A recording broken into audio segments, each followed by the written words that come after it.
Hola, ¿cómo están? Bienvenidos a esta primera clase del curso sobre tecnología, sobre educación en línea. Y como les comentaba en la presentación, lo que queremos es buscar controversia, buscar los conflictos, entender un poco, desnaturalizar situaciones que nosotros damos por sentadas, que nos parecen naturales y que en realidad son procesos complejos. Entonces, esta primera clase se llama Somos tecnología hasta el caracú. Y vamos a entender un poquito cuál es la relación entre las tecnologías, la sociedad, la educación y cómo llegamos al escenario de poder pensar en propuestas de educación en línea. Pero antes de empezar entonces, vamos con nuestros auspiciantes. Today we celebrate the first glorious anniversary of the Information Purification Directives.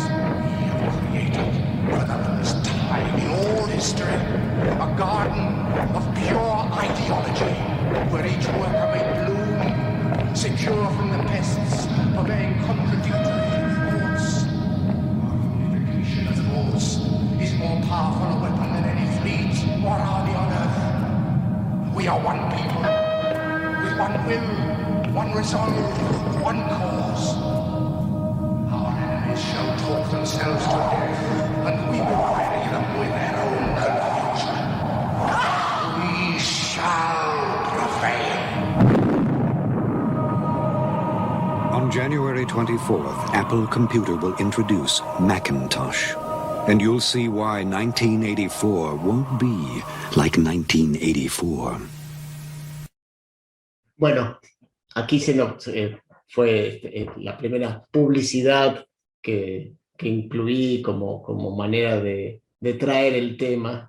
Y elegí esta publicidad muy conocida de 1984, donde se introdujo la Macintosh y donde, bueno, hablan exactamente cómo las computadoras nos van a hacer libres y nos van a traer la libertad, nos van a liberar de un montón de cargas, digamos, que teníamos antes de las computadoras, justamente en el momento de que en este año, ¿no?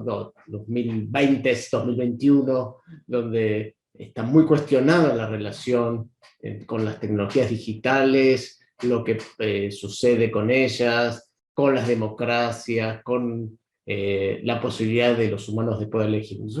La publicidad me parece que viene muy a tono y muy interesante ver lo que pasaba, ¿no? En el inicio del camino, pero la pregunta es si justamente la tecnología es la causa del avance social. ¿Creen que la sociedad avanza y cambia y se transforma porque la tecnología lo permite, porque son los avances de la tecnología los que permite que la sociedad cambie? Cada uno me imagino que estará pensando, y es difícil abstraerse de si uno mira alrededor todo lo que tiene, desde la pantalla, el televisor, la cámara, la electricidad, todas las cosas que nos rodean hoy, que nos permite vivir el día a día, no pensar que la tecnología es la causa, o al menos un elemento muy importante. Y eso es lo que ahora queremos determinar. Pero en primer lugar voy a tener que moverme porque yo estoy ahí en un lugar que no tengo que estar. A ver, me voy a poner acá. Ahí está, me voy a poner acá. La tecnología, vamos a pensar, la tecnología es independiente, o sea, los desarrollos tecnológicos tienen su lógica propia, o sea, la tecnología avanza porque es como la ciencia aplicada, entonces la tecnología va avanzando porque es natural que avance, porque va descubriendo sus cosas, A lleva a B, B lleva a C, C lleva así infinitamente, o sea, es algo que la tecnología está aparte y entonces, en tanto la tecnología promueve estos avances, hace estos descubrimientos, propone los nuevos objetos, estos objetos bajan a la Tierra y nosotros, los humanos, los adaptamos, los incorporamos, nos beneficiamos de ellos. Pensamos que hay dos entidades así bien diferenciadas que son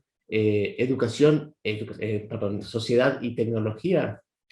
Pues bueno, fíjense, esta idea de la doble entidad de sociedad y tecnología nos hace pensar esto, de que la tecnología es algo que evoluciona naturalmente, que tiene un orden de evolución de las cosas. Entonces el coche, ¿sí?, evoluciona porque evoluciona la tecnología. Los cambios son naturales y son propios de la tecnología. Entonces en 1900 había esta tecnología que permitía que los coches tuvieran estas características, y en el año 2020 los coches tienen estas características porque la tecnología tiene estas características, y la sucesión es lineal. Lo mismo sucede con las bicicletas. Todos hemos visto en los libros de chiquitos las historias de las bicicletas, y de la rueda chiquita, la rueda grande, y de la rueda de madera a los neumáticos. Bueno, otra vez acá tenemos una sucesión lineal de un producto A que lleva a un producto B, que lleva a un producto C. ¿Por qué? Porque la tecnología era así. Entonces, la pregunta era la evolución de la bicicleta. Es ineludiblemente, tiene que ser así. No pudo haber sido de otra manera. Pudo haber habido otro modelo, y la bicicleta que usamos en la actualidad sea diferente a la que usamos hoy. Lo mismo con los coches. La tecnología que usamos con los coches hoy es la única e ineludible, y ahí seguramente por ahí la respuesta es más fácil, porque ahí me van a decir, alguno me puede decir, sí, los coches podrían ser eléctricos. Los coches podrían ser eléctricos hace mucho tiempo. ¿Por qué los coches no son eléctricos desde hace mucho tiempo? Si la tecnología existe. Entonces quiere decir que la evolución del coche no está totalmente determinada por la tecnología, sino que empiezan a aparecer otros factores que no son meramente tecnológicos. Entonces, la evolución lineal del coche, como recién lo vimos, no es tan lineal, porque en el camino parecería que hubieran ramas o ramificaciones que no terminamos de ver y que no vemos. Entonces, siguiendo con esta idea de tecnología y sociedad, yo decía, sí, es como muy difícil de no ver, de no pensar que tecnología y sociedad son dos entidades diferentes, y que lo que la tecnología propone son las causas del avance social. Bueno, justamente esta manera de entender la relación entre tecnología y sociedad es la más común, la más frecuente, se da casi en el sentido común, se llama determinismo tecnológico. O sea, como que la tecnología es la causa del avance, de los cambios sociales y de las mejoras que tenemos en nuestra vida. Entonces, ¿cuál es la característica que tiene el determinismo social? Que el cambio, los avances son inevitables, que la tecnología es neutra. ¿Por qué? Porque la tecnología es como la ciencia aplicada, se da hacia arriba, son los científicos que están en su Olimpo de ciencia, dedicados a pensar en la tecnología y solamente en la tecnología, con lo tal, la tecnología es neutra, no tiene valores, no tiene nada incluido más que solamente tecnología. Como vimos, el avance es lineal, ¿sí? Las cosas se suceden porque esto es mejor que A, es mejor, B es mejor que A, y C es mejor que B, porque le cambiamos algo, porque mejoró la tecnología, y esto es lo que nos permite el progreso. Bueno, de alguna manera lo que vamos a relativizar o a criticar o a poner en tela de juicio aquí sería esto también, pensar que la sociedad y la tecnología son dos cosas totalmente diferentes, y que la tecnología causa el avance social. Y esta frase, la causa, los cambios, las transformaciones causadas por las tecnologías digitales, es algo que vuelve todo el tiempo y está naturalizado. Y en realidad tenemos que pensar de otra manera, que no es que las tecnologías algo independiente, algo que está fuera de la sociedad, sino que de alguna manera existe cierta vinculación. Entonces, ¿qué caramba? ¿Por qué estoy siempre en un lugar que no tengo que estar, que molesta? Veamos entonces. Por un lado, si nosotros podemos pensar, tenemos este determinismo tecnológico que ve a la sociedad y a la tecnología como algo diferente, y donde lo que impacta sobre la sociedad es la tecnología. Pero en el lado opuesto hay otras visiones que dicen, bueno, no, es cierto,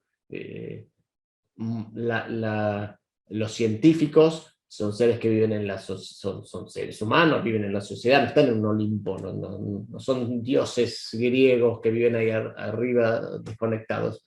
Por lo tanto, si los científicos son humanos, responden a intereses, a preocupaciones de la sociedad, de los humanos, entonces en realidad es la sociedad la que determina la tecnología, y la tecnología que tenemos es, de alguna manera, por presiones sociales, por definiciones sociales y por intereses políticos, económicos, ¿verdad? Ahí tenemos las dos puntas. Y en el medio tenemos una tercera opción que de alguna manera viene a zanjar la grieta, que es esta idea de la sociedad y la tecnología como una co-creación, ¿sí?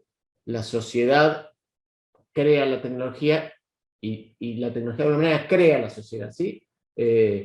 Porque es muy difícil de separar, porque esta vinculación es mutua y tiene como muchos sentidos. A veces la sociedad pesa, y en otros casos la tecnología tiene este papel de la tecnología cambia las cosas, y es como a veces difícil de discutir. Y porque hoy como humanos también es muy difícil decir hasta dónde mi humanidad es humana y hasta dónde mi humanidad está imbuida de tecnología, como estos anteojos, ¿sí? Que son parte de mí, ¿sí? Pero no nací con ellos ni están en mi ADN, ¿verdad? Pero sin ellos no puedo hacer cosas que son importantísimas en mi humanidad. Entonces, bueno, sociedad y tecnología se co-crean, ¿sí? Por eso decimos que somos tecnología hasta el caracuy. Entonces ahora vamos a ver algunos ejemplos para entender cómo es esta relación, que la tecnología no es la causa, ni es independiente de la sociedad. Vamos a la siguiente. Un ejemplo interesante de cómo es que sirve para mostrar cómo no es la tecnología lo que cambia, sino otros factores, ¿verdad? Pero que no es el gatillo, digamos, no es el cambio tecnológico. Esta imagen del puerto, el puerto y los estibadores, esta imagen de Quinquela, creo que todos lo sabrán o lo habrán visto, cómo se hacía la carga y descarga de los barcos de carga hasta no hace mucho tiempo. Curiosamente, hasta hace no hace mucho tiempo. Los barcos se cargaban a humanos llevando bolsas que iban cargando la bodega de un barco. O sea, cargar y descargar un barco tardaba lo que se tardaba en llevar a mano, a hombro, cada una de las bolsas que componían la carga de ese buque. Los invito ahora a ver un video que nos cuenta cómo es el transporte marítimo en la actualidad, y vamos a ver por dónde pasó la diferencia. Entonces vamos a ver este video. Container shipping moves 95% of all manufactured goods around the world. In 2017, more than $4 trillion worth of products were sent over the oceans. It's an industry that underpins the global economy. But it wasn't always as big or as efficient as it is today. The idea of shipping started in 3rd century BC, when merchants realized that sending products overseas was cheaper and faster than by land. Early on, goods were loaded onto ships in sacks, barrels, and wooden crates with scores of dock workers squeezing them on decks or in tight spaces below. Ships often spent more time at ports than sailing, and not much changed until 1956. That's when American truck driver Malcolm McLean stacked 58 metal boxes on a ship going from New Jersey to Houston. This idea completely revolutionized the industry.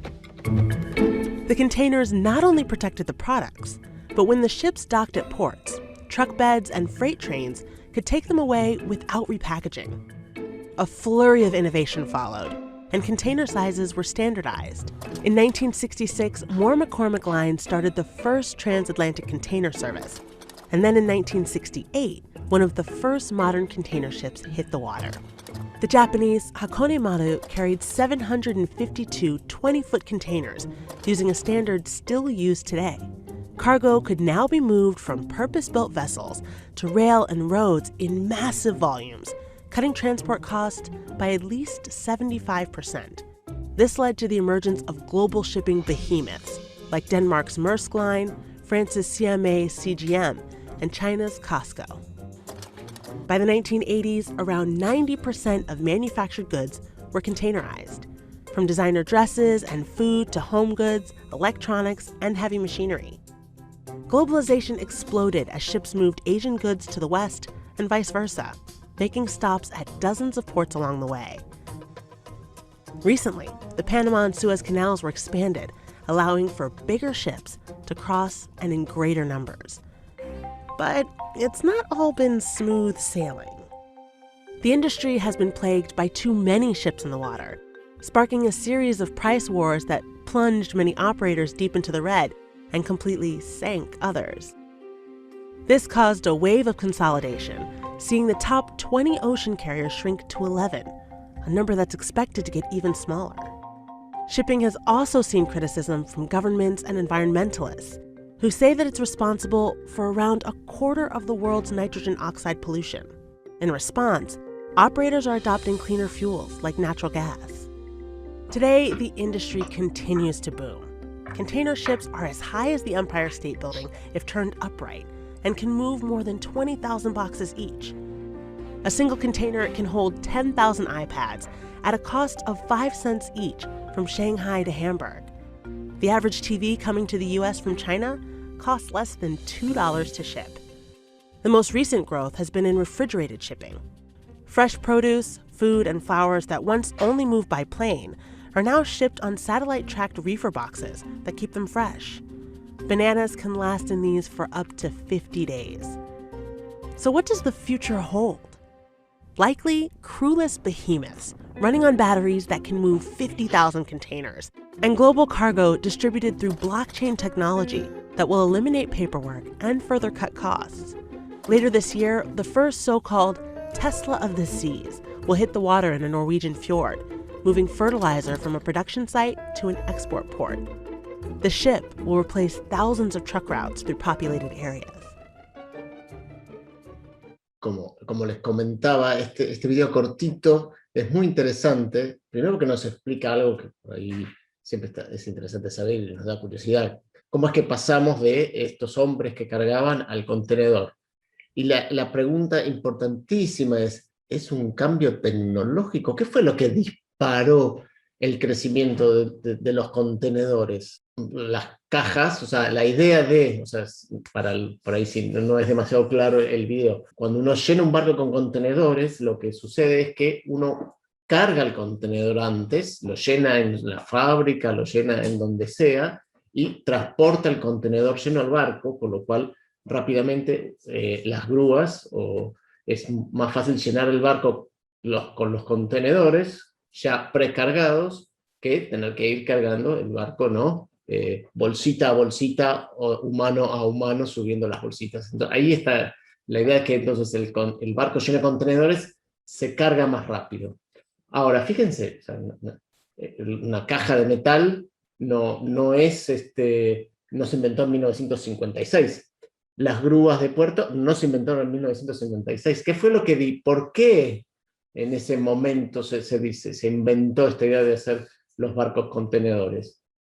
Fue este señor, el que mencionan ahí, que era dueño de los camiones, que se dio cuenta que podía cargar más rápido y descargar más rápido sus propios camiones, y acelerando el proceso de acelerar la carga de los barcos. Pero eso no es, digamos, la causa del éxito. La causa del éxito fue que él diseñó este sistema pensó, bueno, voy a hacer una caja con un contenedor, con esa caja le voy a tener que hacer unos ganchitos o voy a tener que hacer algo para que venga una grúa y la pueda agarrar y la pueda subir a los barcos. Lo que disparó, hizo que los contenedores fueran de uso corriente en la actualidad, y que disparara el comercio internacional y que posibilitara de alguna manera el flujo increíble de mercaderías a nivel mundial, es que esa tecnología de agarrar, o esa tecnología, ese ganchito para agarrar, que tampoco no es una tecnología nueva para 1956, lo que hizo fue que fuera abierto, es decir, yo uso este tipo de ganchito. Ahora, si vos sos mi competencia, podés usar el mismo. y así todos así. ¿Qué aseguraba eso? Eso puede ser, no, pero no le convenía el que todos usaran su sistema de ganchitos. En realidad sí, porque en los puertos, con una misma grúa, podía agarrar un barco de cualquiera digamos, de las compañías, ¿no? Que había una grúa especial para los barcos que tienen este contenedor con esta forma, y otra grúa especial para los barcos que tienen el ganchito con esta forma. Una sola grúa, un solo contenedor. Los contenedores hasta son intercambiables, son como las botellas de cerveza. Uno va al supermercado y pone 2 botellas de cerveza y se lleva otras 2 botellas de cerveza sin importar la marca, ¿sí? No siempre fue así, pero fíjense qué fácil eso. Yo llevo 2, me traigo 2, no importa si son las mismas marcas, ¿no? Pero las botellas fluyen en un continuum de botellas que no sabemos, pero ahí está. Y lo mismo en los contenedores. Esta idea del contenedor con su sistema de agarre estándar, y en el video lo mencionas ahí muy rápidamente, pero creo que es la parte más importante, fue el haber hecho común, abierto y común para todos el sistema de enganche, fue lo que disparó la tecnología, o sea, la idea de usar los barcos con contenedores. Y eso es por qué estamos acá, para entender que la tecnología no define el cambio social, sino que de alguna manera hay otros actores, otros intereses, otras tensiones que hacen que las cosas vayan para un lado o para el otro. O sea, estamos viendo cómo esta linealidad que veíamos en la historia de las cosas no es tan lineal, y que hay, digamos, si tuviéramos que representar de alguna manera, sería de alguna manera con curvas, con subidas y con bajadas. Pero hay también otra historia que nos puede servir. Porque uno piensa, bueno, ¿cuáles son las tecnologías que adoptamos? ¿Cuáles son las tecnologías que usamos? Y cualquiera va a decir, claro, bueno, nosotros usamos las tecnologías que son mejores, siempre adoptamos las tecnologías que son mejores. Pero la pregunta es, ¿la tecnología es buena? ¿Sí? Es buena en un sentido tecnológico, es la mejor tecnología, y por eso la adoptamos, o porque terminamos adoptándola, es la tecnología buena.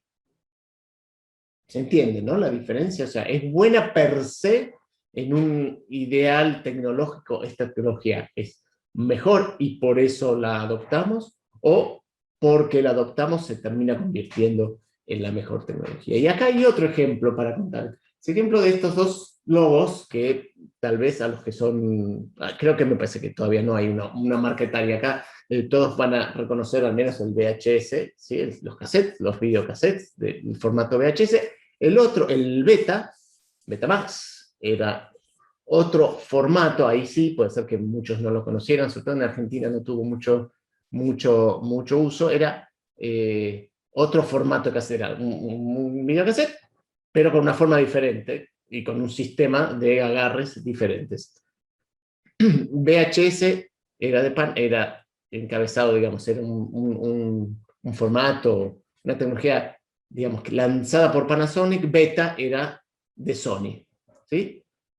Sony fue el primero que lanzó la idea de grabar videocassettes. ¿Sí? La tecnología de grabar videos, ¿sí? Empezó en los 50, se usaba en la televisión, y empezó a filtrar como tecnología hogareña en los años 70, y en Argentina llegó, yo creo que ya recién en los 80, yo recuerdo a fines de los 70 escuchar la posibilidad de tener una videocámara, y era todavía bastante ciencia ficción. Y por ahí, sí, en Argentina, aquellos memoriosos recordarán que estuvo el programa Video Show en 1977 de Cacho Fontana, que fue el primer programa que se utilizó, que mandaba reporteros por todo el mundo utilizando la tecnología de los videocassettes. Sí, iban y se grababan. Así que, o sea, a finales de los 70 llegó a Argentina todavía como un uso semiprofesional, así que los primeros videocaseteras hogareñas, sí, final de los 70, 80 en Argentina. Pero bueno, estábamos con la tecnología. Sony diseñó su sistema, que si uno piensa en sus características tecnológicas, la calidad de la imagen era mejor, y el sistema estaba diseñado de alguna manera con otro diseño que hacía que la cinta no se trabara tanto o no corriera el peligro de trabarse como los VHS. Los VHS tenían una calidad de imagen inferior y tendían a engancharse un poco más. Ahora, ¿por qué? La pregunta es, ¿por qué el que conocemos y el que se impuso en esta guerra tecnológica fue el VHS y no el beta? Si el beta era mejor. ¿Por qué? Bueno, para eso hay dos explicaciones, al menos dos razones que pueden explicar. La primera, Sony hizo su tecnología propietaria, dijo, yo voy a vender todas las videocaseteras beta, las voy a vender yo, van a ser todas marcas Sony, no le voy a dar la licencia que otras empresas fabriquen videocaseteras con el formato Betamax, serán Sony, ¿verdad? Eso hizo que las videocaseteras Betamax por ahí tuvieran un estándar de calidad mejor, pero eran más caras. Panasonic, que dijo, yo hago el sistema de VHS y quien quiera fabricar, estos son los planos, se pueden hacer así, el cassette tiene tales características, todos los pueden fabricar. ¿Qué pasó? Los videocassettes VHS y los videocaseteras VHS eran más baratas. Con lo cual, en la decisión económica, la gente suele elegir lo más barato. La pregunta es, ¿la decisión de Sony siempre es cerrada, o siempre lleva al fracaso, o son muy tontos los de Sony que no vieron que eso no iba a funcionar? No es así. Piensen, en la actualidad tenemos una empresa, una de las empresas más grandes de la Tierra, y mejor, digamos, más valoradas en la bolsa, que es Apple, que utilizan ese formato de Sony que hizo fracasar el Betamax. Las cosas de Apple son solamente de Apple, no se licencian y no hay otras empresas que puedan vender tecnología de Apple. Apple diseña, produce y se encarga de venderlos, y son más caras, y hoy por hoy son una de las empresas más exitosas del mercado. Veremos qué sucede en el largo plazo, ¿verdad? Pero esa idea o ese formato de Sony con la Betamax es el que utiliza hoy Apple. Y, digamos, no le está yendo mal. ¿Qué otra razón puede explicar por qué VHS superó o se expandió o tuvo éxito? Hicieron más rápido convenios con los estudios cinematográficos, y hubo entonces en formato VHS muchas más películas para alquilar que las que había en beta, con lo cual la gente, si tenía que elegir, sabía que tenía muchos más títulos para elegir en el videoclub en formato VHS que en formato beta. Entonces, como ven, la explicación de por qué una tecnología superó a la otra no es una explicación tecnológica, y tiene que ver con las razones del mercado, con razones de interés, con cómo se distribuyen los intereses y las acciones, y cómo estas controversias, ¿no?, van apareciendo y nos van explicando las diferentes situaciones. Bien. Esto, vuelvo a contar, era para entender cómo esto no es lineal. El avance tecnológico no es lineal. Nosotros vemos simplemente los resultados, pero hay otras ramas en el camino que no llegamos a ver.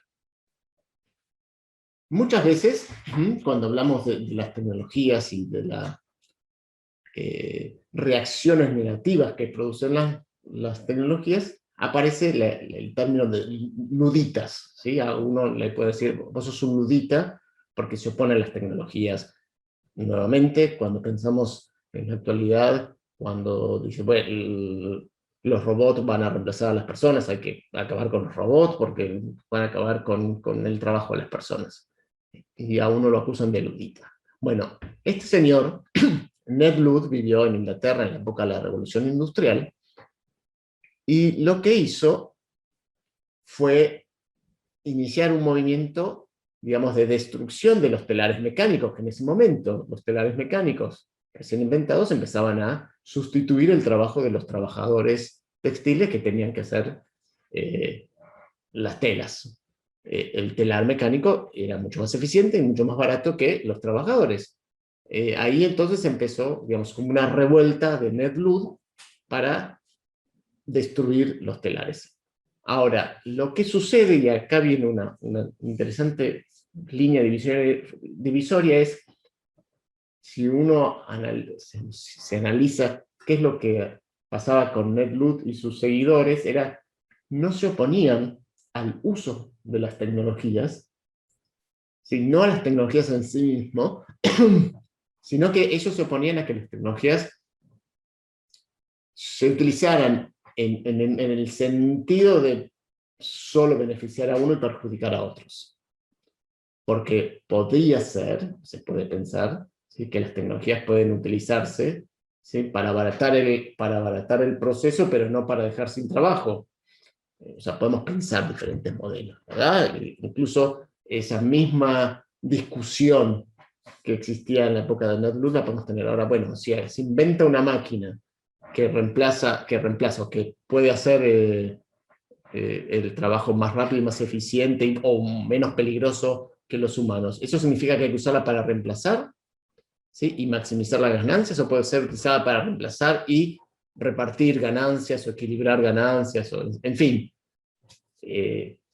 Las preguntas y las posibilidades de hacer combinaciones son muchísimas. Entonces, en general, cuando uno piensa en los luditas, no tiene que pensarlos como aquellos que se oponían al uso de las máquinas, sino como que se oponían al uso que se le daban las máquinas para perjudicar a uno y beneficiar a otros. Me parece que el debate es actual, es interesante y tiene que ver con cómo tenemos que pensar como sociedad qué vamos a hacer con las posibilidades tecnológicas que vengan en el futuro.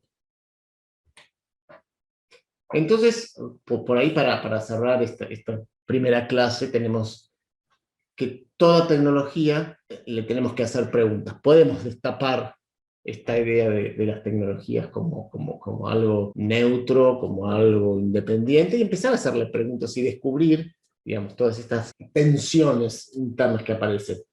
¿A quién beneficia? ¿A quién beneficia? ¿A quién nos perjudica? ¿Qué ventajas ofrece? ¿Qué ventajas no ofrece?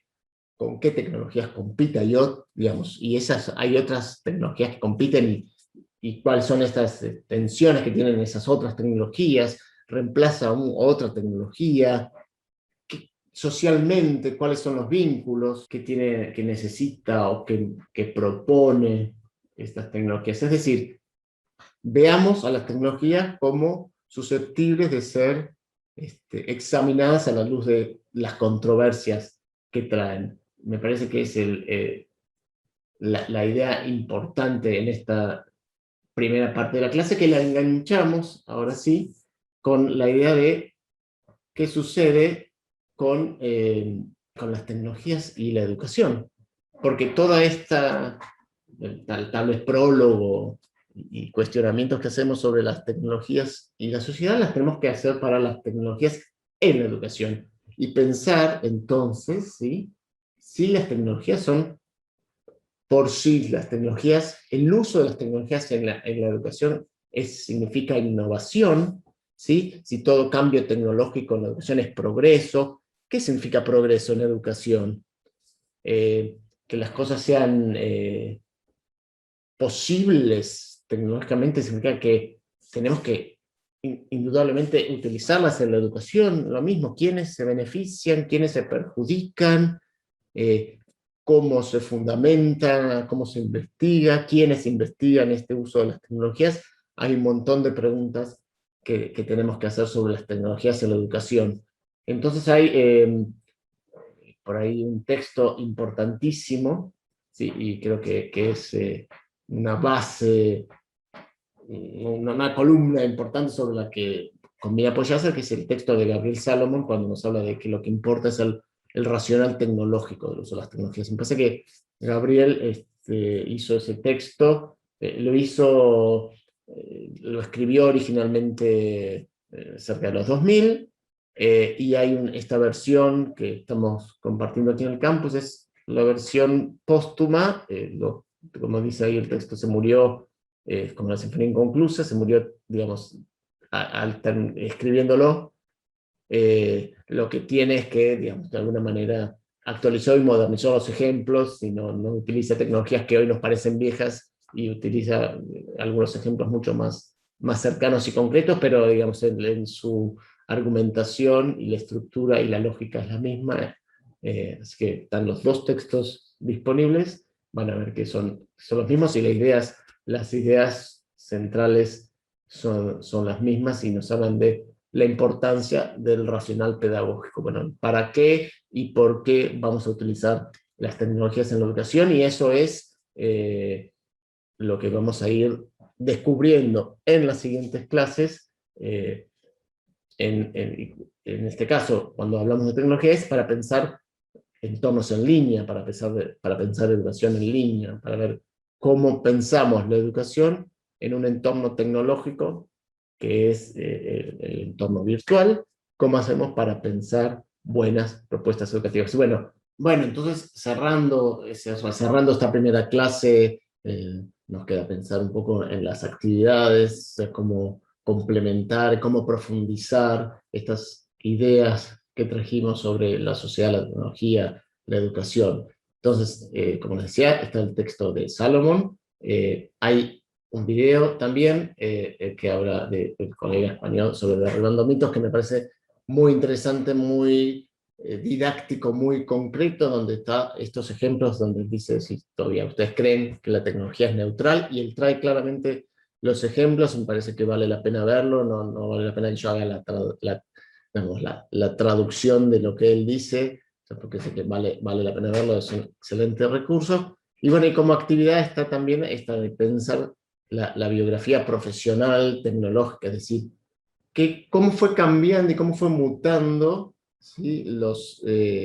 Su tarea profesional a partir del uso e incorporación de tecnologías, qué cosas se pudieron hacer mejor, qué cosas no se pudieron hacer, qué cosas se facilitó, qué cosas se hizo más difícil, qué cosas tuvieron que cambiar por las tecnologías, qué cosas tuvieron que cambiar para las tecnologías, qué cosas sí les ayudó a hacer la tecnología. Es decir, que vayan pensando, ¿no? Cómo que la evolución, digamos, esta evolución de deshacernos, como otra vez, esta idea lineal de la computadora, ¿sí? La computadora, la 286 tenía 4 GB de RAM, y la nuestra ahora tiene, no tenía 4 GB, no, la 286 tenía no tenía ni un giga, tenía nada de RAM, a la que hoy tenemos tiene 16 o 32 gigas, que la evolución no es el cambio en los gigas o en el tamaño de la pantalla, sino que tiene que ver con estas idas y vueltas, y lo que pretendemos en esta biografía profesional tecnológica es eso, pensar cómo las tecnologías nos fueron cambiando, y fuimos también transformando un poquito las tecnologías. Bueno, eso es todo. Espero vernos, esperamos encontrarnos. Yo creo que están ahí, yo no los puedo ver, pero bueno, nos encontraremos en la siguiente clase. Espero que sea interesante, que disfruten los materiales, y bueno, hasta pronto. Gracias.